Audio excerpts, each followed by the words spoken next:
నమస్తే అండి అందరికీ. పంపనూరు తాండా, ఆత్మకూరు మండలము, అనంతపురం జిల్లా. మేము ఈ 3 ఎకరాల్లో క్యాప్సిల్ అనే రకం నూజివీడు సీడ్ వాళ్ళు తీసుకున్నాము. అనంతపురం జిల్లాలో భవానీ ఒక షాప్లో తీసుకున్నాము. ఎకరాకి 8 కేజీల లెక్కన 3 ఎకరాలకి మొత్తం వేసుకున్నాము. 24 కిలోల దాకా. ఇత్తనం మొలక శాతం కూడా బాగా బ్రహ్మాండంగా వచ్చింది.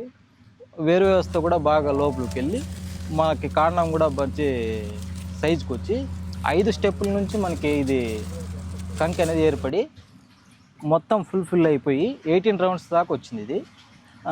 ఇది బెండ్ అనేది చాలా చిన్నగా ఉండి గింజ కూడా బాగా వెయిట్ అనేది ఉంది. కలర్ కూడా ఎక్సలెంట్గా ఉంది. ఇది ఏమన్నా మన చుట్టుపక్కల గ్రామాల వాళ్ళకి కానీ ఇది మనం చెప్పే కూడా బాగా ఆస్కారం ఉంది. బాగా దిగుబడి బాగా వస్తుంది. 38 నుంచి 40 క్వింటాల దాకా వస్తుంది. ఎవరైనా కొత్త రైతులైనా కానీ దీనికి వేసుకుంటే బాగుంటుంది. క్యాప్సిల్ అనే రకము నూజివీడు సీడ్.